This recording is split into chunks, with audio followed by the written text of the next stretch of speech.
loha hevisika androany a ato anatin'ity fandarany ity moa Lazarus Averson dia ny hoe mbola manana fanantenana ve isika fahandroso Madagasikara. Io Madagasikara io ny vahoaka malagasy ama antoko politika anareo misehatra amin'izay hoe fampandrosoana sy ny sehatra politika izay ahoana ny fahitan'ny Lazarus Averson sy ny antoko RCR ny Madagasikara androany. Tsy hevitra olon-tokana no avoaka raha manao constat na manao état des lieux na firenena anankiray hoe raha ny fihevitra dia zao na raha ny fihevitra dia zao na manan-karena io na manitra io tsy hevitra no avoaka fa misy ny atao hoe indicateur imbona n'izao tontolo izao. Raha ndrefy olona anankiray ianao dia amin'ny firimetatra ny olona anankiray ny atao hoe lava dia firimetatra ny olona iray ny atao hoe fohy. Dia miara-manaiky an'izay izao tontolo izao fa tsy hoe rehefa fohy ianao ka latsaky ny 1m50 ny lehilahy dia itenanao fa lava be zany lehilahy zany raha ny moyenne générale ny tadiavina satria mitady moyenne foana ianao ao anatin'ny refy anankiray indicateur anankiray zany ny moyenne. Dia ohatr'izay koa ny amin'ny firenena mitady indicateur ianao na tondro anankiray hamaritana na mantra na manan-karena na sambatra na mijaly ny vahoaka ao anaty ilay firenena anankiray. Noho izany ny parti politika dia tsy afaka hiteny akory mino aho fa izao ny tranga na hoe mino aho fa izao ny tranga fa analyse dia ny indicateur rehetra eo am-pelatananao no ahafahanao miteny na mbola misy azo anavotana ny Madagasikara na tsy misy anavotana Madagasikara intsony. Inona ny moyen am-pelatanana, inona ny capital financier, inona ny capital humain, olombelona manahoana ny ao anatin'ny firenena io izy no ahafahana manetsika mitondra n'ilay fampandrosoana. Mbola faharitana koa inona ny atao hoe fandrosoana. Dia aorianan'izay anao afaka miteny hoe manantena na tsy manantena raha ohatra ka mandray andraikitra rehetra olona. Izay no mahatonga an'ilay hoe rassemblement des citoyens responsables ka miankina amin'ilay olona aloha zany ireo voalohany. Raha misy mandray andraikitra ka tafavory daholo ny citoyen responsable rehetra ao anatin'izany ianao izay ny anasanay eto amin'ity fandarana ity satria amin'ny citoyen responsable anao no anasanao anay heverinao fa misy hevitra azo raisina aty aminay. Raha ny indicateur resaka indicateur ianao teo raha ny indicateur hitanareo sy nanaovanareo fanadihadiana inona zany ny toera Madagasikara amin'izao mahantra sa sambatra sa manan-karena be sa hoe firenena mandroso sa andalam-pandrosoana sa tena mahantra. Dia tsy ny RCR koa mamatra ny indicateur fa tsy voandroany izao tontolo izao fa manarivo ny taona izao tontolo izao. Dia ny karoka manampaizana tany aloha ela be tany namorina lettre A, B, C, D, E, F, G dia ohatr'izany daholo amin'ny domaine rehetrarehetra. Eketsika hoe A dia boribory misy rambony rehefa tsy manaiky an'izay ianao dia ndana mifindra planeta fa zay ny A eto ambonin'ny tany. Raha ohatra ka resaka fahantrana ianao dia nikaroka izao tontolo izao inona ny zavatra ilain'ny olombelona dia faritana ao anatin'ny hiérarchie de Maslow hoe ny sakafo ny besoin anatin'ny besoin physiologique grade voalohany. Manana ny sakafo io ve malagasy dia tadiavina sakafo tahaka ny ahoana ny ilain'ny olona anankiray ao anatin'ny ray andro. Dia ny manampahaizana ny dokotera sy ny manampahaizana rehetra mamaritra fa mila 2133 calories ny olombelona ray zay vao afaka mitazona ny fahasalamany isan'andro. Io 2133 calories io zany raha makany an-tsena ianao ka mividy ovy, karaoty, hena, trondro sy ny rehetrarehetra ka atambatra ny sakafo laninao ray andro mihinana ovy 100 grammes ianao, karaoty 50 grammes, hena 10 grammes ohatra atambatra reo ka raha mahafeno 2133 calories dia zay no atao hoe tsy mahantra ianao. I 2133 calories no faritan'ny OMS ny Banque mondiale io ka raha vao tsy tratranao io zany dia tsy ampy sakafo ny antsonanao. Zay ny amaritana ny fahantrana voalohany indrindra. Ohatrinona ny vidin'io 2133 calories io satria raha makany an-tsena anao ka vidy 100 grammes amin'ny karama 10,000 isan'andro dia mahatratra le sakafo mafeno an'ilay 2133 calories ve ianao. Rehefa tsy mahatratra an'izay no volen'ny am-pelatananao dia antsoina hoe mahantra ianao dia jerenao indray ny karaman'ny olona. Ohatrina ny karaman'ny olona eto Madagasikara ka raha tsy mahatra vidin'io calories io zany ianao eny an-tsena isan'andro dia antsoina hoe mahantra. Raha ny famaritana navoaka ny banky iraisam-pirenena navoaka ny Nations Unies navoaka ny OMS dia viditsika anoany amin'ny $1 any ka hatramin'ny $1.5 eo zao ny vidin'ny no vokatry ny volatsika ambany ambany ao vidin'ny calorie 3.30 kilocalorie zafady noho izany mahantra isika satria ny 20% malagasy dia tsy mahavidy an'io calorie io hitazomana ny fahasalamany akoatran'izay ny fitsaboana akoatran'izay ny confort hoe mba misy zavatra atoriana ve anao akoatran'izay ny hygiène sy ny rehetrarehetra mbola tsy resantsika fa any anatin'ny industrie développement humain tsika no miresaka an'izay fa ny ray fotsiny mbona zao tontolo zao aloha dia hoe mahita sakafo ve anao sa tsy mahita rehefa tsy mahita aneo anao aza miady hevitra fa mahantra resy lahatra zany ny Lazare Zaferson sy ny RCR fa mahantra ny malagasy tsy fa resy an-dahatra koa zany fa vakinao chiffre dia manaiky ka misy olona tsy manaiky an'io chiffre io dia tsy mila chiffre tokony andalo tany an-dakilasy izy hoe reny ny chiffre fa malagasy sambatra dia tsy tokony andalo tany an-dakilasy izy satria rehefa mety aminazy le chiffre dia kely rehefa tsy mety aminazy le chiffre dia laviny fa maninona no ekely le chiffre sasany ny ainga tamina base na indicateur mitovy fa maninona ny sasany tsy ekeny ka rehefa mampiasa le indicateur ianao dia mampiasa anazy rehetra rehefa tsy mampiasa ianao dia ajanona hatramin'ny alphabet fa tsisy ilana hatramin'ny arithmétique diso daholo zany reo fa ovay mihitsy ny arithmétique anao dia atao hoe 16 plus 3 égale 18 ohatr'izay le zay moa lafin'ny fomba fijery fotsiny hoe amin'ny akapobeny fa hiditra lalindalina kokoa tsika amin'ny hoe lafin'ny toe-karena eto Madagasikara manahoana ny fijerin'ny Lazare Zaferson ny resaka mizanam-barotra eto Madagasikara inona ny mahatonga ny volantsika io tena ambany androany zao ny euro ray efa vidina hatrany amin'ny 7.5 ny euro dia vidina eny amin'ny tsenany any marché interbancaire de devise rehefa hanafatrentiny isika dia maka vola euro any mba ahafahana mividy any ivelany noho izany rehefa manondrana entana indray isika dia mahazo vola euro dia io vola euro miditra sy mivoaka io no lanjaina rehefa betsaka ny miditra dia mora ny vidiny euro eto amintsika loi de l'offre et de la demande fa rehefa be loatra ny euro mivoaka satria tsika manafatra dia mitady euro dia tsisy euro ntsony ao amin'ny banque centrale dia miakatra ny vidin'le euro zay ny lalàna ny tsena noho izany rehefa tsy mamokatra ianao dia tsy maintsy manafatra dia milatsaka zandam-bolanao zay fotsiny le izy zany hoe ny politika mpanjakana dia tokony hitodika makany amin'ny famokarana mba ahafahana mamelona ny vahoaka atao anatiny fa tsy voatery hanafatra ka na ny varo haninao azy ao afaranao dia mazava be fa tsy maintsy hitady volan'ny olona ianao any aminao tsisy volanao tsy mety atakalo any amin'ny tsena dia raisam-pirenena fa tsy maintsy mitady an'io euro io ianao na mitady an'io dollara io ianao dia zay no mampilatsaka sandam-bolantsika rehefa tsy mamokatra isika ny antony 20% voaka malagasy no everina fa tantsaha petraka any ambanivohitra fa ny PIB tsika dia ny 1% avy amin'ny secteur tertiaire zany hoe tsy le olona 20% reto no mamokatra fa le olona 20% no mamokatra ny toe-karentsika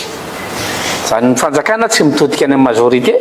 na any amin'ny be sy maro fa mitodika amin'le minorité dia ny secteur tertiaire ny antony ray mahatonga an'izay dia ny fanjakana tsy mana-tsafidy satria izy tsy napetraka ilay vahoaka malagasy raha le 20 nametraka azy dia afaka mibaiko azy le 20 hoe ity ny toe-karena mety aminay le 20% le secteur primaire io fa le 20 tsy nametraka any fambolena tsy nametraka le 20 fa le 20 ny tambazana koveta fa le 20 nametraka dia le 20 misafidy ny toe-karena mety aminy ka iny apetraka ny RCR foana hoe zay mametraka no mibaiko rehefa mba tia hibaiko filoham-pirenena dia mandehana mametraka dia averina avaoaka malagasy ny fanontaniana mba ohatrinona moa zany nalonao nametraka ny mpitondra io ianao ve le nandoha vola sa ianao le nandray vola fa ny filoha rehetra ambonin'ny tany dia tsy maintsy misy mametraka ka raha namoaka ariary ianao dia afaka hibaiko anazy ianao hoe sakano ny base toliara fa raha tsy namoaka ariary ianao fa nandray koveta nandray kasikety de aza manantena ninina ianao a fa tsy maintsy ho alohany le mpitondra le vidina kasikety ny zaraina tany aminao fa tsy ny imprimena tamin'ny fasika ny kasikety na ny imprimena tamin'ny rano fa ny imprimena tamin'ny alalan'ny volany le patron nametraka azy. Mbola tena idirantsika zay resaka politika zay fa hotoizako ihany le izy hoe raha mieno an'izany fanazavany Andriamatoa Lazara Zafiarson zany zao a dia ohatrany hoe le mpitondra zany a aminao le vahoaka no tokony manome vola an'le mpitondra fa tsy le mpitondra no mandeha ataoko hoe mividy an'le vahoaka. Zay nefa ny pratique politique za zao nisy fotoana latsaka be ny tanàna tsisy ny vola dia tsy lany. Ianao koa moa teo ohatrany hoe tsy hoe ohatra moa fa latsaka filoham-pirenena to nisy nanao cotisation dia mijanona indray ianao. Tiako faritanao zany hoe io fanaovana politika eto Madagasikara ve zany tsy mety? Raha nety io fa nandrofitsika tsy adevatra apetraka angamba zany hoe mety io na tsy mety fa ny indicateur économique mamaritanao an'le izy hoe mety na tsy mety. Itsika no maloto indrindra eto ambonin'ny tany dia mbola ilaza avy anao fa mety ny politika ka raha tsy nety le politika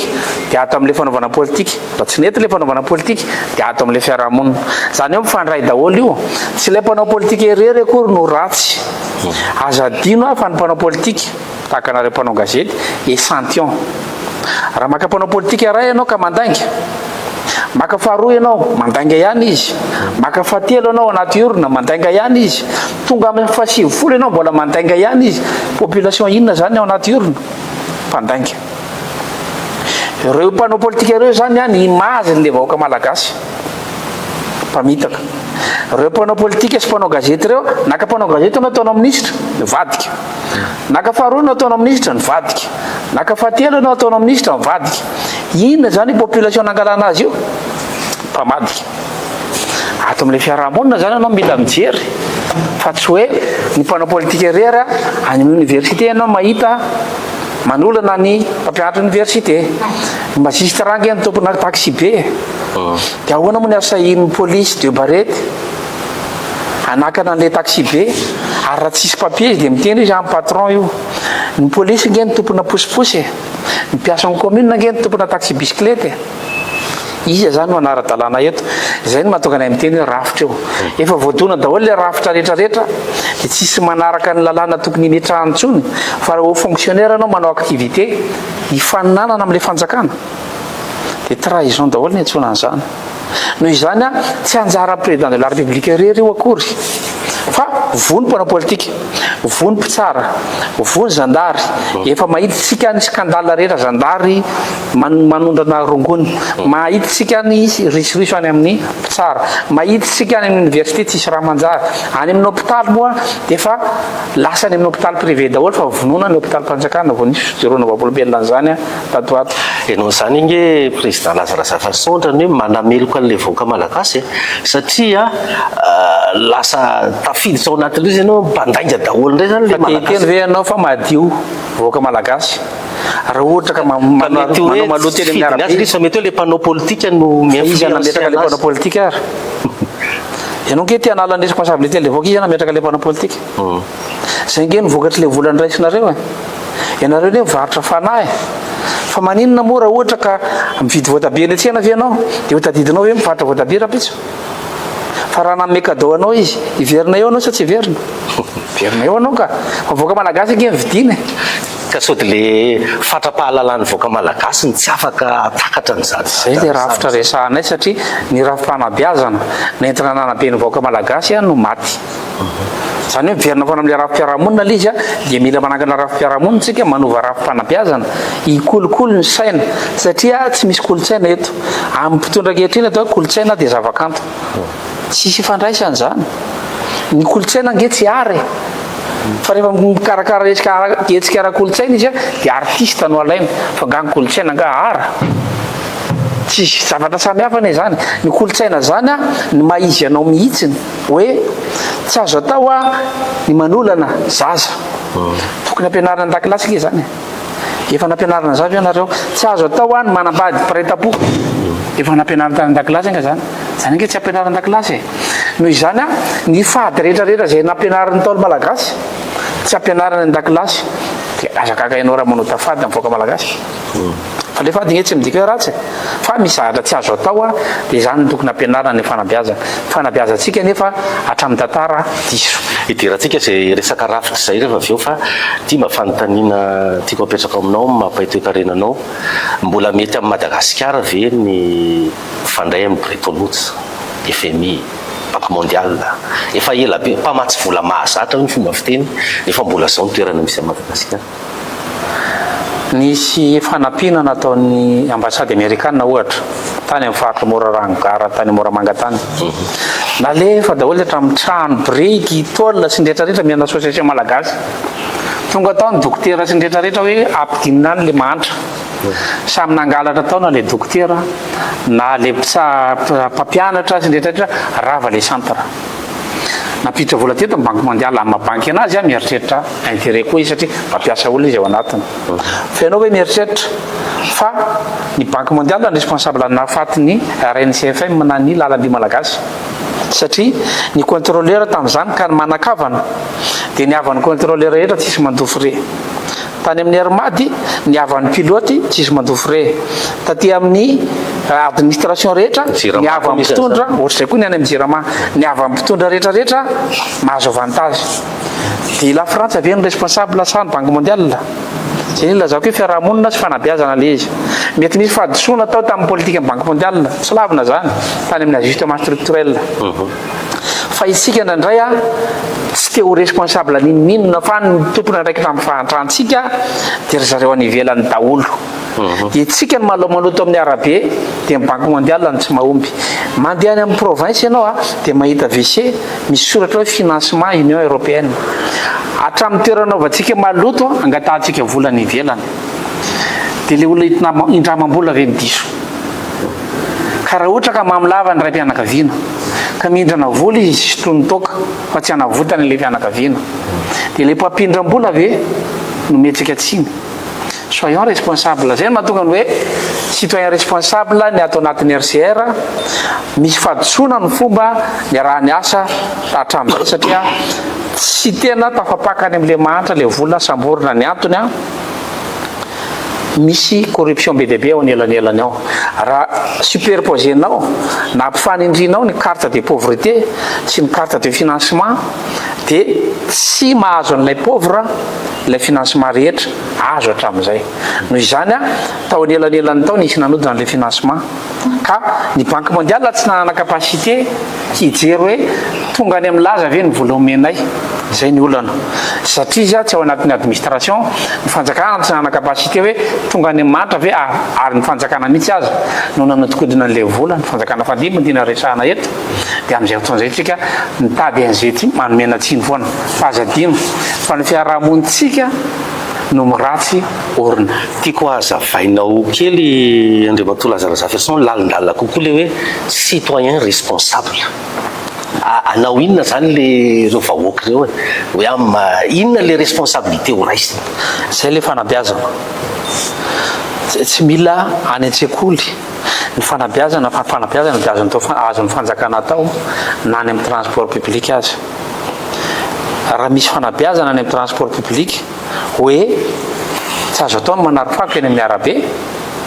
dia miena ny fako eto Antananarivo dia amin'izay fotoan'izay miena ny vola anafarana gasoil dia miena ny déficit ny balance commerciale dia miena ny sandam-bola vahiny fa miakatra ny sandam-bola atsika mifandray zany zavatra zany amin'izay fotoan'izay a ianao le tsy nanary fako a dia nampanakarena ny Madagasikara saingy tsy manao an'izay fanabeazana tsy ho izy ihany mpitondra fa nakisaka ny kolotsaintsika dia nampidirina ny kolotsaina hafa dia noa eo anatin'le kolotsaina sadasady tsika dia mbola milomano anaty fiarahamonina sadasady tsika dia izay no mahatonga an'le mpitondra tsy mahay manavaka tsony ny marina sy ny diso fa iverany fa marina hoe sambatra voaka malagasy na tsy mihinan-kanina azy satria izy ao anatin'ilay fiarahamonina sadasada satria mitady olana azo fanabeazana no mitondra amin'ny Madagasikara zany hoe misy andraikitry ny mpitondra anie zany sady misy andraikitry ny vahoaka tsisy afaka eto ka fa tsy hoe ilika any avoaka fotsiny vahoaka ny mpitondra ao anaty fiarahamonina dikan'izay a rehefa ifidy olona manaraka dia mba jereo ihany ny fahendrena malagasy fa tsy de hoe manam-bola le olona de ndao ty atosika na ditarika anao anaty lavaka aza fa nivolany indramina tamin'ny propagande zao ianao mandoa azy rehefa akisana ianao am'le tany hoe tonga eto my patron fa ilainy ty taninao ty de mavita titre vaovao izy amin'ny taninao rehefa akisana ianao am'le tany ao fa hitrandrana renakibon'ny tany eto de tsy afaka mandazy zany ianao satria milliard de dollars na million de dollars nalainy tany ka iny tsy vola tsy manatompo akory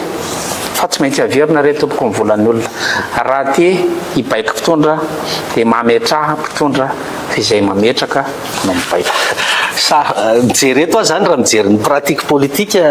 président Lazare Zaferson ohatra mbola ho sarotra be zany zavatra resany daholo nataon'ny mpanao gazety rehetra hatramin'ny tenenana etany amin'ny 2008 sarotra n'izy satria mijery aho ohatra ny resaka zao tao hoe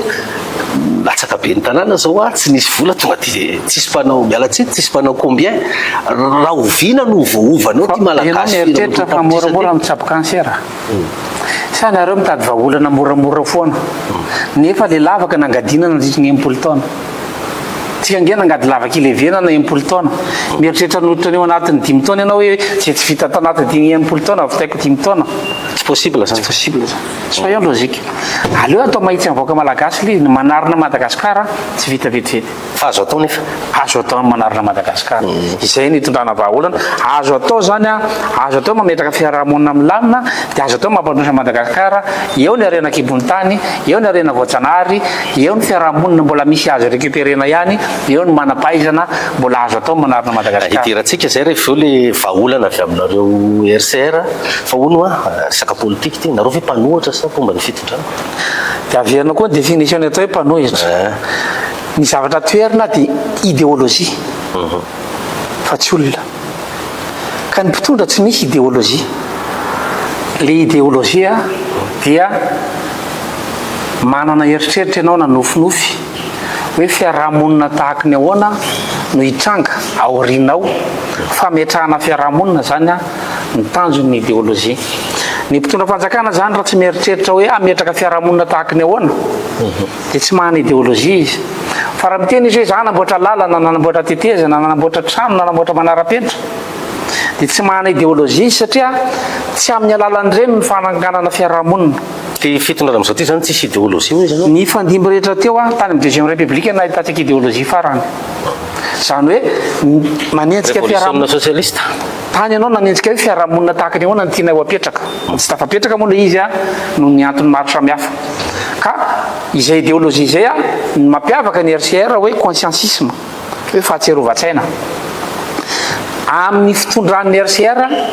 de atsaro sena ny olona ka ny tainombo mivadika aza tsisy mangalatra azaloasa mamangina ka verinany zay kina maratsy an'izany aza loasa mangina ny jerena de hain'ny malagasy rehetra ny tongin'izay aleo enjenao masika toy zay enjeny eritreritra no izany am'izay fotoana zay de matsiaro saina ny olona hoe ity mety de ity tsy mety ka rehefa biazonao hoe fiarahamonina io de miditra ao andohany zay de am'izay fotoana zay malala mety sy tsy mety ny vaoaka malagasy fa tsoranao mandeha moto na mandeha taxi be am'izao de samy manao zay say mifanta ny olona rehetrarehetra tsy misy repère intsony ilay fiarahamonina zay ny atao hoe idéologie fa tsy hoe manamboatra tetezana ianao de faly ny olona hoe mandroso mitondra fandrosoana fa mbola lavitra be aorinan'ny idéologie anao de manana vision de aorinan'ny vision anao zay manana stratégie de manana stratégie anao anenjera le vision zay anao vao manana ny programme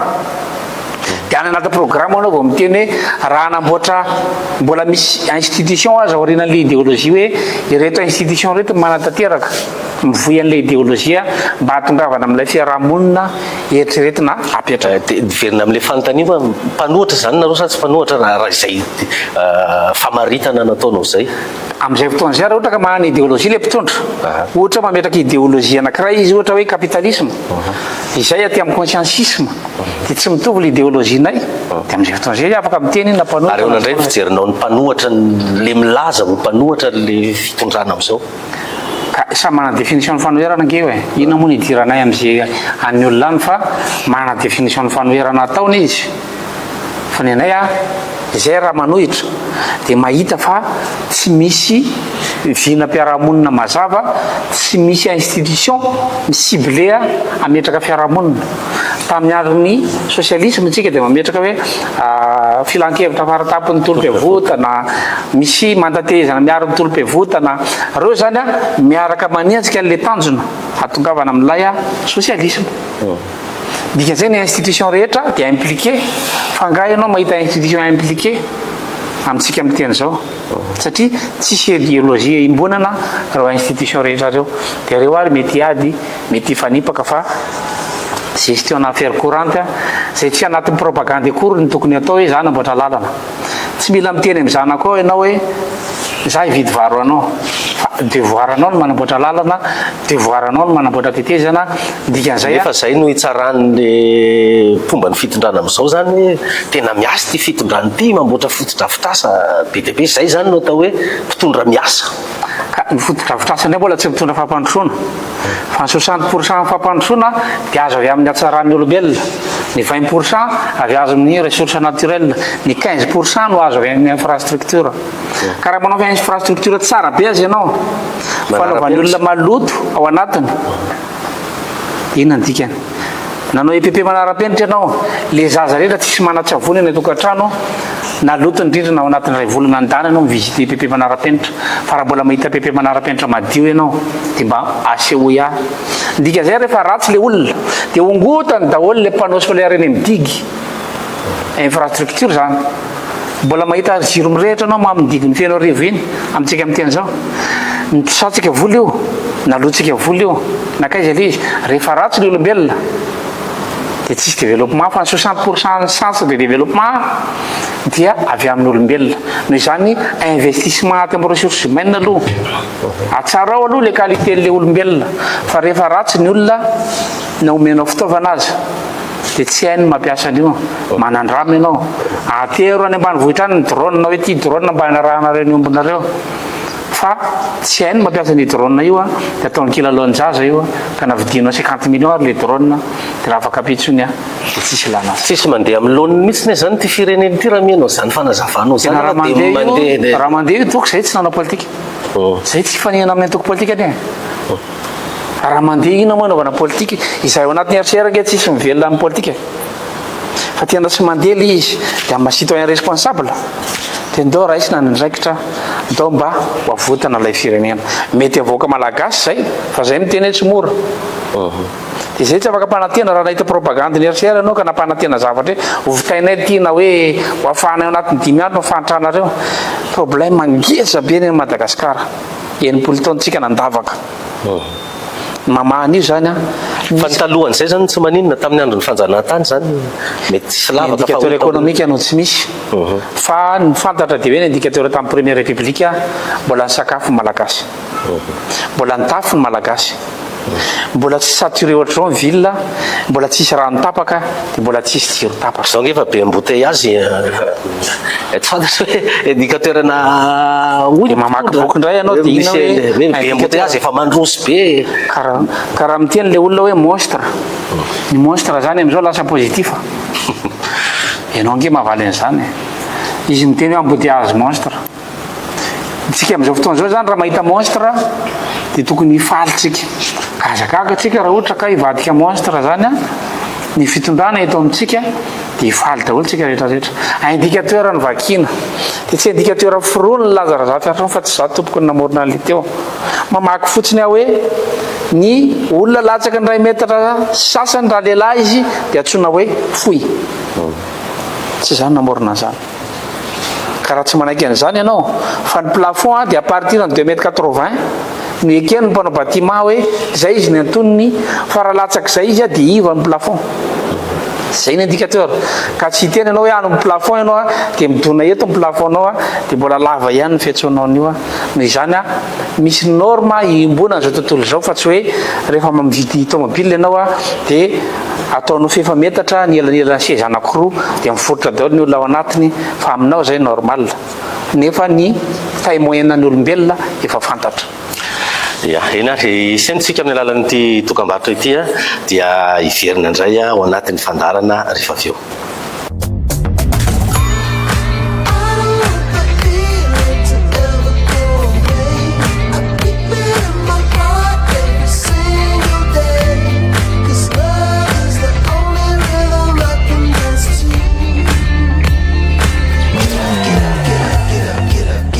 is the rhythm I can dance to. Love is the rhythm, love is the rhythm, love is the rhythm I can dance to. Zara Hotel, le havre d'excellence au carrefour de votre itinéraire. Niatra miverina ato anatin'ny fandarantsika patsivana moa zany tsika fa laza Rasaferson Flot national ny antoko RCR no vahiny fandarana roa mazava. Président Laza Rasaferson, ianao teo ohatrany tamin'ny fividanana filon-dribolika farany teo hoe ilatsaka dia ohatrany nanangom-bola dia rehefa avy eo tsy nilatsaka indray fa manino. Misy indicateur napetraka hoe raha mahatratra zao ny isan'ny olona mandrotsa-bola, tsy le vola ny zava-dehibe fa le isan'ny olona mandrotsa-bola. Satria zay mametraka le ohatra nyresako tany am-boalohany hoe ilay vahoaka mihitsy ny mila mametraka mpitondra. Tadidia fa mitondra firenena tsy vitany hoe afakatra eo ianao fa hiady amin'izao tontolo izao ny intérêt-n'ny malagasy ianao. Ka raha ny malagasy raha tsy manohana anao dia tratra amin'ny pression internationale ianao dia manaiky tsy sazoka antery zay zavatra na condition apetraka ny any ivelany mba hanananao poids eo amin'ny sehatra iraisam-pirenena dia mila ianao vahoaka malagasy manohana anao. Rehefa tsy ampy ny isan'ny olona anohana anao dia tsy misy antony hiakarany amin'ny fitondrana na manam-bola azy ianao. Ny olona raha zao mitady sezako rehefa misy opportunité ve tsy tokony ho alaina izy président. Ny antony anaovana politika verandray mandeha zay tsy mivelona amin'ny politika. Dikany tsy hitady intérêt ny andehanana eo fa hitondra valibabena mavoaka malagasy satria zay ao anatin'ny RCR dia nahazo tombotsoa tamin'ity firenena ity tamin'ny fanabeazana sy ny fampianarana azonay. Mieritreritra zay ny hitondra valibabena ho an'ity firenena ity dia nanangona andreo malagasy rehetra mandrera zao tontolo zao. Ao anatina firenena 5-telopolo zao no misy RCR dia mifanampy izahay ao anatiny io fa raha mbola tsy vonona voaka malagasy fa ozy izy hoe anatery-koveta aloha zahay dia tsy izay no landrasanay. Firy teo le olona le nanohana anao tamin'le arivo teo nandrotsaka arivo zany reo zany vonona reo ny vonona itsika nefa 30 tapitrisa fa farafaratsiny zany mba nahita sifra ambonimbony dia reny ihany no nandeha nampiely hevitra rehefa avy eo fa tsy mila vola. Ny olona amin'izao rehefa manao propagande zany karaha maina ny tsisy olona anao propagande zao mivokany ka tsisy anao propagande bojo zany dia zao mivokany zao mivokatra le karaha manahazo ray alina nareo za ray 5 taona iny zany 2,000 isa-taona zany no hinananao an'iny ka raha mahafapo anao le 2,000 isa-taona tsy misy fanafody any amin'ny hôpitaly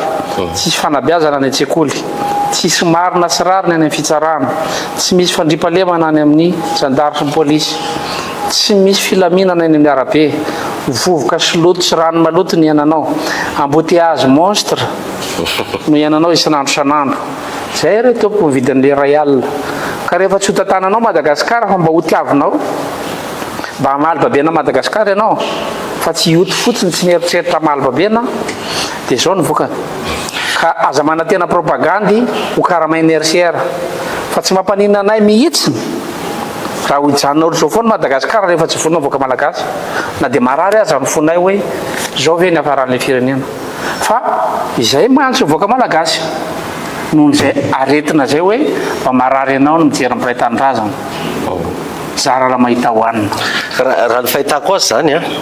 ohatrany tsy azo fitondrana mihitsy nareo RCR raha izany satria roviana ny malagasy vao tonga saina amin'izany zavatra zany. Ianao ve zao resy lahatra fa marina zavatra tenenay miainao eto raha resy lahatra ianao mantsy dia afaka mandresy lahatra le voaka malagasy raha fantatrao fa marina le izy fa raha fantatrao fa diso le izy dia mba toero azy asiana manolotra anao le olona hoe diso zany le zao man zany le raisonnement mety ho marina mety ho marina sa marina fa le fanatanterahana azy amin'izao zay toko tsy mahay miracle zay ne tsy mahay miteny anjely zay tsy mahay miracle zay tsy mahay hoe ndao ty atrangana zao dia vita zao dia zao satria théorie manko zany zao tena matsiry be le zany daholo na raha ny firenena rehetra ka le fanazavanao azy eto fa dans le pratique ahoana ny anatanterahana Zay daholo no fanovana rafitra resahanao. ny fanovana rafitra dia ny fametrahana rafim-piarahamonina miainga avy amin'ny rafim-panabeazana ka ao anatin'ny rafim-piarahamonina iny manolotra rafitra anara-maso ny mpitondra.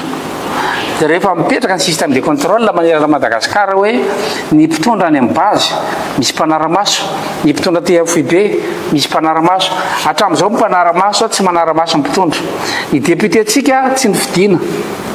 fa mbola nandovola 100 millions ny caution député. Misy Ianao efa naka mpisolo vava izy no mandovola, ianao sa le mpisolo vava zany mandovo vola. Ianao mandovola itsika nefa izy anampandoavana vola le mpisolo vava atsika sa isika nandovola. Fa nisy fifidianana teo. Ianao fa nasaina nandovola mpisolo vava, izy mpisolo vavanao raha mandovola izy. Dia amino anao fa isolo vavanao raha olona nandao 100 millions rao amin'ny fihinanana dia marina zany. Dia aza manantena anao fa isolo vavanao rao koa hiambina mpitondra ka reo ane nandovola 100 millions caution fotsiny zay. Dia akoatran'izay ny propagande. Dia mieritreritra miracle ianao fa sasa maritana tsara fanandra iny antsoinao an'ireo député reo raha ohatra ka tsy afaka misolo vavanao izy. Raha naka mpisolo vava ianao re tompoko mandovo vola. Ka raha député nandoavanao vola io hoe lasa ianao misolo vavanay, tia ny frenao, tia ny carburantnao, tia ny rehetrarehetra, lasa ianao misolo vavanay, zao ny afatra avy ety atoliary momba ny base toliary io. Dia miteny le député. Zao ny afatra avy ety Mbato vy momba ny PMM dia miteny le député. Fenongo afaka mahita député afaka miaro an'izany. Taizary nahitany vola nanaovana propagande sy ny rehetrarehetra fa isolo vavanao le mpisolo vava le avocat dia izy mandoa vola. Ianao mahita zany lojika. Ka raha hiteny ianao hoe tsy azo fitondrana mihitsy ny RCR raha diso le izy dia sakano zay. Fa raha marina le izy dia toano zay omena responsabilité voaka malagasy. Io nge tsy misy tambatambazina fa maninona voaka malagasy no tambatambazina hoe aonao alana anaty fotaka dia alefanao ny azo dia raisy ty fa sotomona miakatra ianao dia le azony eny andromana ianao any laza théorie be any RCR théorie be fa inona zany mianarana tany an-dakilasy. Ity firenena ity nampianatra anay tany université nandritry ny 10 taona dia tsy ilaina zany fa hoe tonga dia pratika ianao atao, pratika na inona no ataonao. Inona ny mandeha aloha le fanovana rafitra sa ny fandraisana fitondrana? Zavatra mifameno zany. Tsy afaka Ianao tsy afaka hanovana io raha tsy manana fahefana. Ka le fahefana avy any amin'ny vahoaka. Dia le vahoaka ny responsable ametraka anahy eo sy ny RCR eo. Rehefa tsy ametraka amin'ny vahoaka fa hitady olona manam-bola izy tsy hanova rafitra izy dia zay zany ko. Anjaranareo dia zay zany hoe tsy ho tafavoaka zany. Le vahoaka ny tompony andraikitra amin'izany. Ianao ve zao raha mahita fa marina naka responsabilité ianao nanasa anahy eto. Firy amin'ny vahoaka ny manana andraikitra ohatranao dia mandray ny andraikitra izy mampita ny hevitra hoe ity le lalana. Sa ve tsy hanao révolution gasy tsy fo tahaka ny fireneny rehetra fa ny fireneny rehetra keny fo tamin'ny torimasony. Ka raha tsy miara amin'ny fo voaka malagasy dia mbola manantena miracle io zao raha isika ohatra zao i Mali na i Burkina Faso tena le miaramila mihitsy nandeha nanongana an'le fanjakana dia nanova n'le fomba fitantanana fa nareo zany ohatrany hoe tsy fantatro hoe le rafitra mbola andeha ampatonga saina an'le malagasy aloha fa sao tokony mba responsabilité raisinareo koa mba mandraika an'le fahefana aloha. Tsy mitena hoe manonga-panjakana ka fa hoe mba mandray an'le fahefana aloha dia ao nareo mifandraisana fahefana ny fomba hoana. Dia jerevanao lalàna dia tsy maintsy mandalo élection dia miveran'le vahoaka ny andraikitra. Andro élection zany amin'ny 2028. Inona moa azo isika atao hanonga-panjakana? Amoaka basy. Dia rehefa avy eo dorana daholo ny tanàna ray manontolo. Dia nakay zao ny RNM tafaverina ve ny archive-ny RNM nidorantsika tamin'ny 2009. Nidorantsika daholo ny fananam-pirenena rehetra. Zay le zavatra ho atao eto. Zay tsy namanao amin'izany ka. Zay anarina fa tsy androbo. Zay anova makany amin'ny tsara fa tsy ampilentika. Ka raha mety avoaka malagasy zay dia ianao izay mijery anahy io responsable koa ianao sorato amin'ny SMS any amin'ny contact anao rehetra mila manova rafitra zany tsika. tena mba aza vao lalindalina kokoa hoe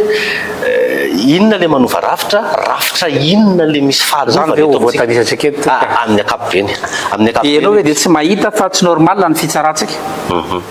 rafi-pitsarana zany mila fitsarana zay ny administration tsika mila ovaina fitantanana raha-mpanjakana zay ny système éducatif atsika mila ovaina raha fanabeazana zay misy rafitra be dehibe nge ao anatiny ao zay tsy avitatsika elizeto raha isika ohatra rafi-panabeazana mba tiako eny akoatrany rafi-pitsarana le rafi-panabeazana ohatraohatry ny ahoana zany mba tokony rafi-panabeazana eto Madagasikara ny rafi-panabeazana dia tokony basé amin'ny culture karaha mpamboly vary Ambatondrazaka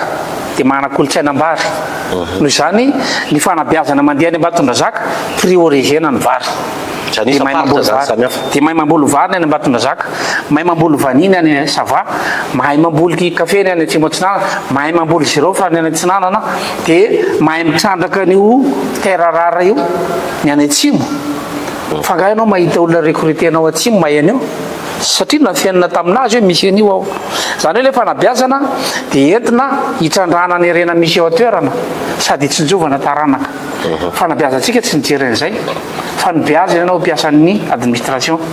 coloniale tamin'izany andro zany dikan'izay maty io raha fanabeazana eo raha tsy lesaka fa tsy ny calendrier scolaire ny programme mpampianarana ny culture zay tsy tafiditra ao anatin'ny fanabeazam-pirenena ohatra zay rafi-pitsarana indray reo mba resao kely rafi-pitsarana anao ka anosy bianala ianao no mangalatra mangahazo dia any Moramanga ianao ny tsaraina ny frais anosy Moramanga nosy bianala Moramanga raha etsy amin'ny taxi moto raha etsy mandeha mitory dia raha etsy miverina roa etsy ny torinao mangahazo nangalary le olona raha igony ataontsika hoe rayal mandany roa etsy ianao raha itory mangazona rayal dia mbola maka avocat anao enimetsy valo etsy zany any laninao zay ianao vo afaka manana accès amin'ny fitsarana fa ngady dadaben'olona ny manosy bianala tsy mitsara alatra mangazo izy nametraka système judiciaire atsika mbola miteny frantsay ny didy fitsarana mbola miteny frantsay ny lalàna izy nametraka ary ny fomba fiasan'ny tompona andraikitrisy sokajy ny fitsarana ka normal be ngeny ao raha ohatra ka rara le service ny mpitsaratsika 41 circonscription judiciaire tsika raika amby efapolo fotsiny ny fitsarana ny mpitsaratsika mpitsara telo miantoka olona ray etsy dia raha misy olona ray etsy milahatra ao tokotany olona telo mandray anao eo amin'ny birao ao dia mieritreritra avy anao tsisy corruption tsy maintsy mivoaka le olona ray veriarina reo za maika be fa makarakara malakiny dia zay manam-bola ny tafakatra eo aloha eo dia maty zany rafi-pitsarana zany izy ny mianao tsiny amin'izany le mpitsara ka izy ataonao rarabe rarité égale cherté zany hoe lafo rehefa rara dia sarotra maka le mpitsara dia tsy accessible ho an'ny be sy ny maro dia mandeha ho azy ny corruption dia maty le système judiciaire sika zao 2025 afaka telo taona fifidianana 2028 raha ohatra zany amin'izay fotoan'izay ka lany filoham-pirenena Lazare Zafersa afrina orinan'izay no voovy io rafitra io mbola andro firy taona zay malagasy satria ianao tery ambony efa niteny hoe mbola adygoavana be zany afrina eo zany no anatotosanana io environnement de stabilité no ahitana développement tsy ananganady amin'izay tontolo zao no atao asa ny filoham-pirenena hoe retsy na mpijaly iray na retsy na nijanaka anay na retsy nanao an'izao fa manao ianao zay ananganana fampihavana mpiarahamonina malagasy dia efficace ny système judiciaire koa satria tsy mbola navita convention nationale tsika tao aoriana fanjanahantany eo ataontsika ny arenaky ibony tany ataontsika ahoana ny arenaky ibony tany aria dia mitrandraka an'io zay mpitondra eo fa tsy misy convention eo raha misy convention io vita malagasy hoe manapa-kevitra ny gasy fa hiarahamonina ao anatin'le fampihavana mpiarahamonina dia azo apetraka ny lalàna ka tsy teniny avy any amin'ny faritra hoe avoay zanakay rehefa gadraina na alefa ny Antananarivo milefa any ivelany anazy rehefa voakitikitika dia samy miady eo ny any amin'ny faritra sy Antananarivo dia maty le système judiciaire satria rehefa misy pression avy any amin'ny mpitondra hoe avoay fa mamay be arak'le fiten'le colonial io mamay be dia maty le système judiciaire noho izany verina manao convention nationale alohantsika tsangana ny conseil des sages na filan-kevitron'olokendry ahitana sokajin'olona rehetra Madagasikara amaritra ny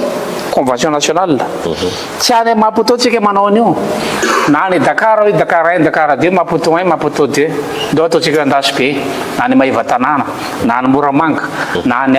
Tsirabe ohatra dia mamaritra tsika ohatran'ny hoe convention de Bretton Woods nara-tanàna zany fa ndao tsika na hoe convention de Andasy be dia any malagasy rehetra no mivory ny solotena isa-paritra dia mivoaka ny convention de Andasy be 3 volana tsika mivory ao ohatra ahoana ny base toliara dia faritana ahoana ny zarana ny renana Ambatovy dia faritana zay miditra avy any ivelany ka hanao contrat amintsika tia convention vitatsika io convention nationale io zay tsika vao miroso amin'ny fametrahana lalam-panorenana ao aorianan'izay tsika vao mahita stabilité ao anelan'elan'izay tsika reto conseil des sages rehetra manara-maso ny gouvernement hoe reto ny zavatra mainky aloha amana problème Madagasikara misy priorité io araky le indicateur andresana ty hoe ina ny priorité inertiaire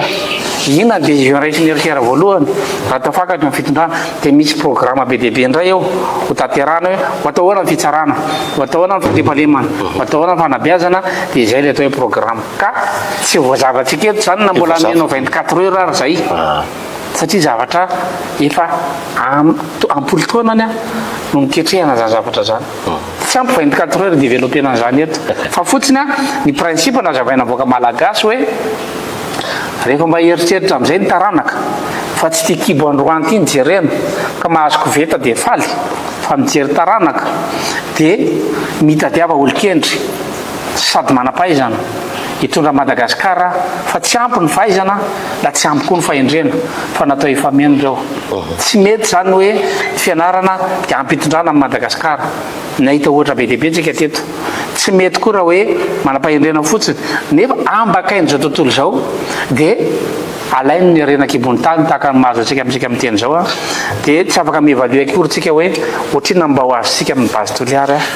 zavatra oatra zany ono a maninona zany hevitra roa zany tsy mba mena ny fitondrana amin'izao hoe ty mba misy solution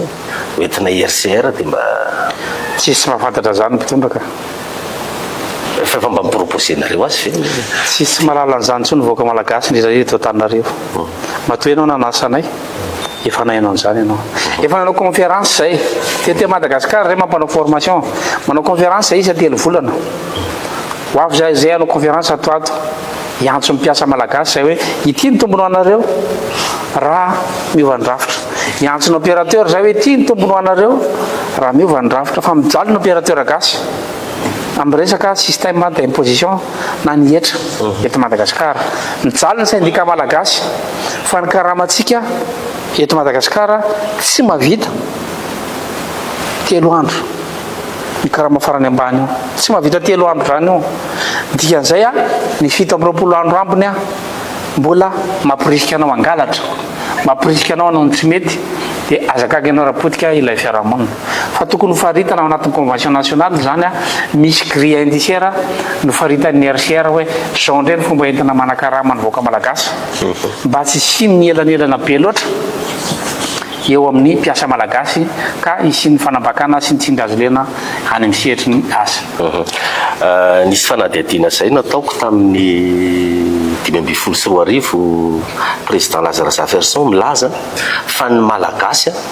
dia tsa manova tsa manao dingana amina zavatra anankiray ohatra tamin'izay resaka fambolem-bary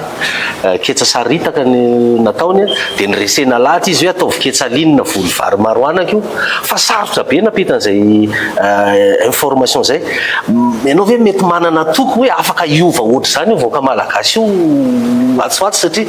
tena sarotra be zany le izy tamin'izay satria averiko ndray mandeha fanabeazana mihitsy le olana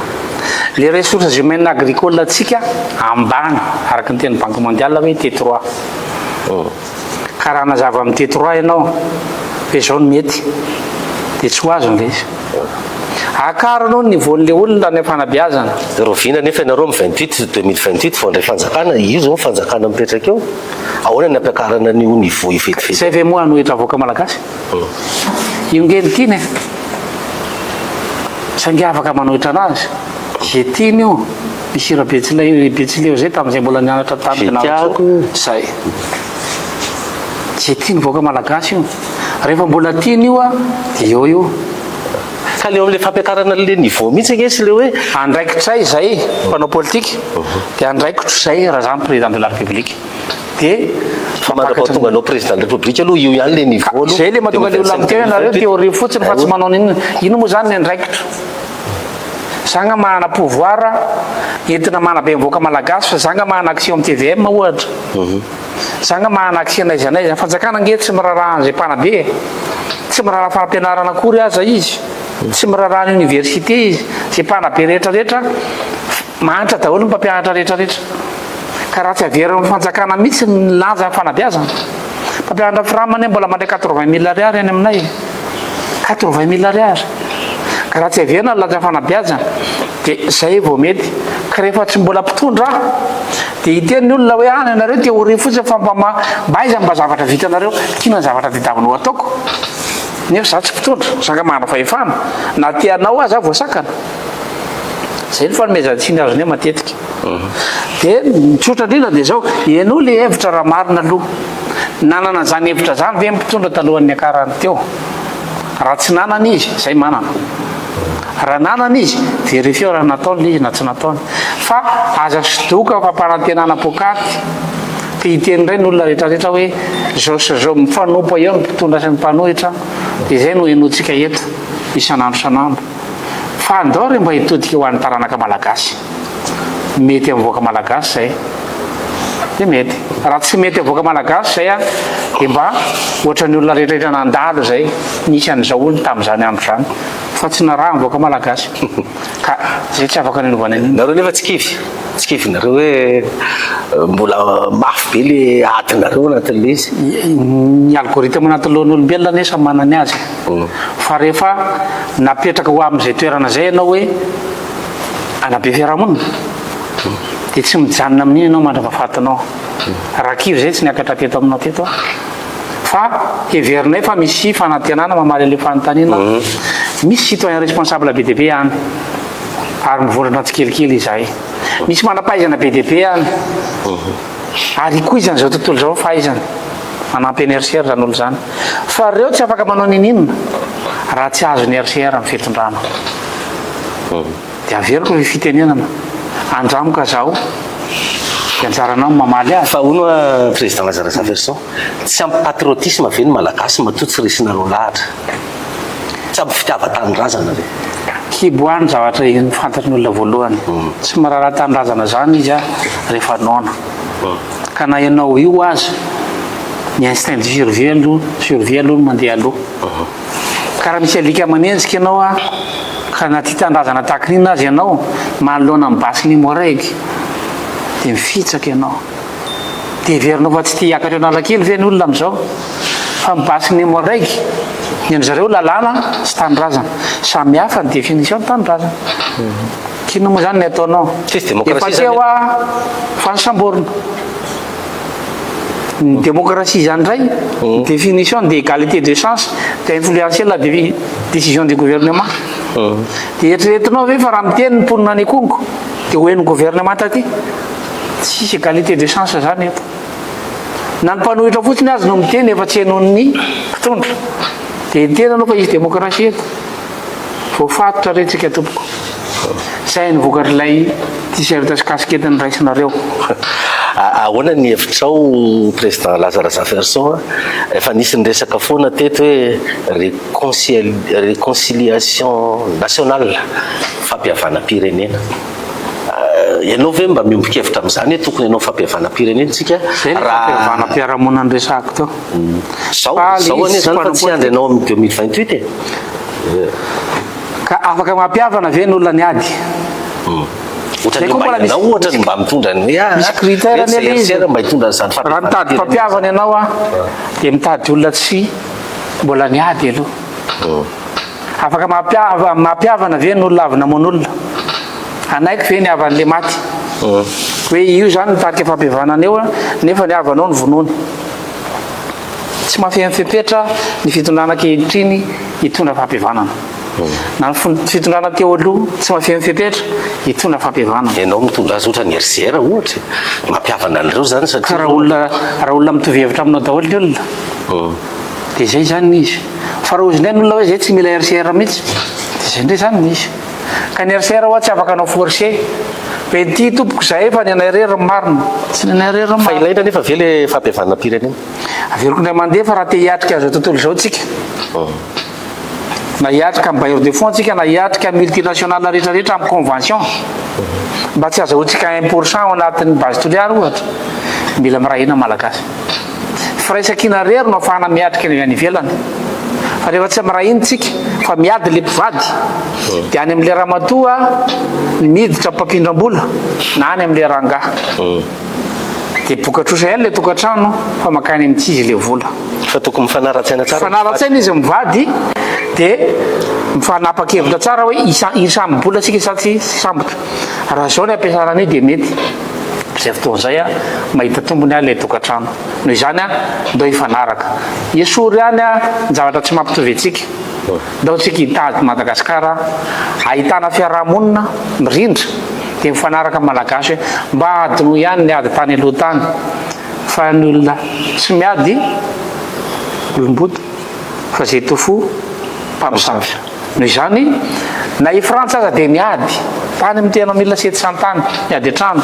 États-Unis miady tany amin'ny taona 700 tany 1700 miady Russie miady atrano fa zao zareo miavana Rwanda miady atrano savy mitady ady atrano malagasy vao hiavana fa efa fantatra fa tsy maintsy fihavanana firaisan-kina marimarina kokoa sotavina malagasy any firaisan-kina hoentsika mivoaka amin'izao fahasairana an'izao irahina tsika sa tsy irahina fa zay rery ny vahaolana valio mahitsy ty président Lazare Zaferson mbola afaka manantena ve ny malagasy fa mbola androso ty Madagasikara raha manova rafitra conditionnel le izy conditionnel raha manova rafitra tsika ka miova ny rafitra politika miova ny rafitra toe-karena miova ny rafim-piarahamonina ao amin'ny rafim-piarahamonina miova ny rafim-panabeazana ato amin'ny rafitra toe-karena mitodika makany amin'le valopolo sivinjato ary amin'ny rafitra politika mipetraka ny rafitra mpanaramaso anarahana mpanao politika rehetrarehetra amin'izay fotoan'izay tsika afaka manantena tsy nofinofy fa azo atao simulation zany hoe raha miasa tsara le système de contrôle rehetra ka migadra ministre ray migadra mpitsara ray fa nanao zavatra tsy mety dia amin'izay fotoan'izay manomboka eo ny gasy mafantatra hoe ity mety ity tsy mety tsy misy fiarahamonina afaka mandroso manatena fandrosoana raha tsy mandeha amin'ny rariny sy hitsiny justiciany no ahafahana mitondra fandrosoana ary ny justiciany no ahitana solidarité tsisy olona iombona amin'ny ratsy zany fa tsy maintsy vaky io ka raha manao ratsy mpitondra io dia tsy maintsy vaky ny solidarité an'io na oela na oaingana noho izany ato anaty justiciany no ahitana solidarité dia ndao tsika hiditra amin'ny rariny sy hitsiny fa kolotsaina malagasy ny rariny sy ny hitsiny rehefa tsy mety dao kapohana rehefa mety dao tohanana ya ty dirako kely raha finitoekarena tamin'ny filankevitry ny ministra farany teo dia nanapaka zany io filankevitry ny ministra io hoe tsy hanao ny volavolam-pantsina ny teti-bolam-panjakana loi des finances rectificatif ny gouvernementa zany aminao ve raha toe-karena mitombona ve zany hoe zany tsy manao LFR zany inona mety tsy hanaovany naminaminamy zareo zany fa aminanina zany satria ny atao hoe loi de finance initiale de prévision de recette et de dépense dia enatenatena neny anao zany manitsa rehefa niena na mitombony recette na miena na mitombony dépense dikany rehetra manao LFR dia marina daholo ny prévision rehetra ka raha famarinana le prévision tany amboalohany dia efa miprévoir zany zareo fa mahantritsika androany efa fantany mialoha zany fa tena hantritsika tamin'ny loi de finance io zany hoe naina aminany zareo fa hantritsika fa raha ohatra ka mafantatra izy fa mahantritsika zao dia tokony mirectifie aingana izy mapakatra an'le aiguille hoe makany amin'ny tsaratsara kokoa fa miomana zany isika rehetrarehetra fa io fanjakana io dia efa naminany an'izao fahantrantsika zao raha ny indicateur économique ka tsy mikitika loi de finance izy satria ny prévision anatin'ny loi de finance zany dia marina daholo mahay be zany ministre ny finance sy ny ekipany dikan'izay efa fantatra zareo zany fa zao mihitsy ny situation ka 5119 ariary ny euro araka ny faminaniany zareo zany hoe raha mbola tamin'ny loi de finance initiale no tany amin'ny 4900 ariary ny euro no efa naminany zareo fa 5119 ariary io dia efa fantany zany fa hitotongana ny ariary efa izy tsy hanao rectification arabaina zany zareo a fa tsara amin'ny prévision. Dia ahoana raha misy budget additionnel ao anatin'io miditra ao zany dia efa tsy voasoratra ao anatin'io LFR io. Zay marina daholo no faminaniany zareo tao anatin'ny loi de finance initiale. Iny alzako hoe naminany zany mpitondra pour la première fois tsika zany a tsy nanao erreur amin'ny mpitondra fa mba zavatra nampalahelo taminazy fotsiny dia naminany ratsy ry zareo fa tsy naminany tsara. Ahoana ny fijeren'ny Lazare Zaferson resaka fitsinjaram-pahefana eto Madagasikara, décentralisation. Ny indicateur no milaza an'izany budgétaire. Eny 95% budget dia any ministère. Na ny commune Antananarivo azy dia manao intervention fanjakana foibe na nadio tanàna tamin'ny fahatongava amin'ny Macron teto Flo Macron. Proof zany fa na commune Antananarivo azy dia tsy mibénéficier décentralisation. Zany hoe le akakio azy tsisy vola makany aminy. Fa raha nisy vola io tsy tonga teny amin'ny tunnel teny ry ministre sy ry député nandokondoko fa anjaran'ny commune io. Dikan'izay tsisy vola zany ny commune Antananarivo. Dikan'izay tsisy vola zany ny commune rehetrarehetra manerana Madagasikara. Dia ianao amin'izay mamaly hoe décentraliser ve le pouvoir sy budget. Misy volany fa miakatra te amin'ny kitapo-mbolam-panjakana foibe daholo na ny fizarana ny ristour na sy ny sisa ny redevance dia makany amin'ny fanjakana. Efa voavaly taonge zany le fanontaniana. Fa tiako tsindrina ao anatin'izay manko hoe ahoana ny fomba mety azo atao ve ny mametraka an'izany décentralisation effectif zany Madagasikara. Ao anatin'ny fanovàn-drafitra ny décentralisation effective na ny fitsinjaram-pahefana tena izy. Ary le fitsinjaram-pahefana tena izy tsy vertical hoe budget io na pouvoir amina ministère fa transversal. Exemple ile éducation teo hoe avelao ny examen CEPE hijanona amin'ny district dia histoire district sy ny CEG manao ny tantaran'ny région dia ny any amin'ny lycée vao mianatra tantaram-pirenena dia décentralisena koa le éducation dia samy manana ny examen CEPE fa tsy ny sasany anaty cyclone mijanona ny fianarana ny sasany mitohy mianatra ihany mitovy ny sujet ary histoire samy hafa reo région reo any amin'ny éducation zay aty amin'ny fitsarana mila décentralisena ihany koa io any amin'ny fahasalamana mila décentralisena ihany koa io fa tsy hoe fahefana resa-bola fotsiny fa mila décentralisena hatrany amin'ny fahasalamana fa tsy hoe angataka anao hôpitaly ianao dia tsy maintsy miakatra ty Antananarivo zay vao mahazo mangataka anao hôpitaly. Hôpitaly tsy abona olona miakatra ty Antananarivo anao mandalo chez commune dia miala amin'ny commune anao dia mandalo médecin inspecteur district dia mandalo anao direction régionale de santé dia zay vao miakatra anao direction de santé de base ery androy be zay anao vao miakatra makany ministère nefa ianao ary amin'ny 500-900 kilometatra zany ianao tsy mahazo mitsabo tena raha tsy maka fanapahan-kevitra décentralisena zany. PDP ny zavatra mivangongo tsy eto Antananarivo fa any ministère satria ho anay eo meritry atosika dia tsy mahazo ninina avy amin'ny fanjakana foibe ohatra na nietsy Ambatolampy na nietsy Behenjy ndikan'izay tsisy mahazo ny faritra rehetrarehetra fa any ministère ka ny dépense ny fanjakana ny 40% de dépense dia administration publique. Dikan'izay lahany amin'ny staff ny ministre sy ny présidence ao tsisy investissement zany tsisy ninina fa 40% budget de l'état administration publique fotsiny nefa ianao tonga any amin'ny birao tsisy taratasy ao tonga any amin'ny birao anao tsisy ninina ao makaiza zany le vola. ahoana mba eritreritra ao miresaka hoe fédéralisme misy mivoyan'izany mantsy. Ny fédéralisme indray mitaky conscience du peuple zany hoe rehefa miakatra ny nivaon'le vahoaka dia tsy mila ady izy fa raha mbola ambany ny nivaon'le vahoaka ka alefanao vitesy samihafa ny commune roa satria mity azakazaka be ty commune ty ity nefa tsisy omby mihitsy na ray azy inona ataon'ity commune tsisy omby ty anafika an'ity commune ty izy angalatra ny omby amin'izay fotoan'izay raha tsy voafehin'ny fanjakana foibe ny sécurité mandritra anatin'ny territoire national dia misy risque ny fédéralisme satria vitesse de croissance différentielle zany hoe samihafa ny ekarana amin'izay fotoana zay. Zay no mahatonga an'le hoe tsy mbola tonga antsika fa mitaky conscience du peuple zany ny fédéralisme. Faharoa manarak'izay ny malagasy dia tia mivavaka ka raha entina amin'ny anaran'Andriamanitra fotsiny no anafiana le commune ray na mahazo partenariat religieux izy hoe misy fiangonana mandrotsaka vola amin'ny région anankiray ity dia état religieux mifinansie anazy eo dia manao ady masina indray mandeha manafika ny région hafa hoe manao croisade. Zany zavatra zany efa nilalovina tamin'ny histoire des idées politiques. Zay ny anarana fa tsy hoe ndao andraka-ndramana dolidoly ny échec rehetra efa nataon'olona tany aloha tany fa échec ny état religieux tany aloha tany. Échec zany rehetrarehetra zany fa mila hoe niveau de conscience ambonimbony tahaka ny ao tokantrano. Raha mbola zaza ny ankizy dia directif baikona, miakatra le bebe izy dia abeazonao persuasif, miakatra ambonimbony izy dia ampandraisinao fanasana vilia participatif, rehefa tena lehibe izy zay vao délégatif ndany anao manambady.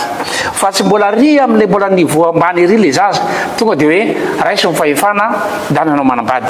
dia verinao tokantrano rehefa avy eo. Zany ny anarana théorie ka misy étape le izy aiza ho aiza niveau de conscience avoaka malagasy raha tonga dia menao fahefana fananarana zany tsika tamin'ny 10e république. Ny étatisetsika daholo ny entreprise dia malagasy daholo ny tantana azy any amin'ny irasareraka veriko foana amin'ny tanisan'ny entreprise hoe soary tany amin'ny trambarotra rosy cotona sotema batako roa sevima jiramaso alima sosimex sorex sy ny sisa maty daholo le orinasa rehetrarehetra satria tonga dia nomena olona hoe ianao ny tompona ndraiky privatisation mbola tsy privatisation tamin'izany fa étatisation mihitsy. Noho izany maty daholo le orinasa rehefa tsy ampy le conscience an'le olona mitondra an'le orinasa. Mila fanabeazana tsikelikely io rehefa tonga any amin'izay niveau zay le voaka malagasy hoe tsy vonina hiady tsony fa raha hoe ady ny itondranana io dia miverina ady hatrano isaky ny rehetrarehetra dia mitsofoka amin'izay ny tandrevana sy ny taditsinanana hoe raisy ny taditsinanana ny faritra tsinanana, raisy ny tandrefana ny européenne faritra afovoany na ny faritra atsimo dia miady ato tsika satria ny démographie religieuse tsika faritra atsimo katolika européenne, faritra avoany protestante américaine, faritra varatra silamo tatsinanana. Dia moa izy ny afaratsika izara telo tokoa zany tsika. Izay zavatra izay analysena koa alohan'ny hifidianana régime hoe tahaka ny ahoana. Fa ny décentralisation effective dia tsy maintsy takina raha tia hampandrosotsika responsabilisena ny any amin'ny faritra miaraka na système de contrôle apetraka any amin'ilay faritra. Dia reto mpanaramaso anareo dia mipetraka ny mamalagasy amin'izay fotoana zay misy vokiolona foana manaramaso ny mpanatanteraka zay vao mandeha io rafitra io fa tsy voatanisantsika eto efa novandrafitra. Président Lazare Zaferson tena mba reseho lahatra ary ny olona hoe mba anaraka ty hevitrareo amin'ny RCR ty satria raha ny fizotran'ny resadresakytsika amin'ny raha lahy teo ohatrany tena mbola sarotra fijeriko azy lavitry ny afo ny kitay raha ho zany tsy mila raisina lahatra ianao toky marina sady diso dia misafidy ny olona raha anaraka ny marina na anaraka ny diso fa ahoana moa anao raisina lahatra anaraka ny marina conscience nge zany fian'ny fietreretany zany za tompoko sy andresy lahatra voaka malagasy ndao arao ny marina tonga dia anaraka zany rehefa tsy safidy ny marina izy ataonao ahoana ka mety aminazy ary zavatra iananioko fa manino izy ny antanina fa manino izy raisina lahatra olombelona nge io apetraka amin'ny maizy anazy ma olombelona anazy voaka malagasy. Rehefa safidy ny marina izy andeha amin'ny rariny sy ny hitsiny anazy zay. Rehefa isafidy izy fa mety aminazy ny corruption ny korotana sy ny bordel rehetra eran'ny tanàna manerana Madagasikara anazy zay. Tsy mila raisina lahatra ny olona toky.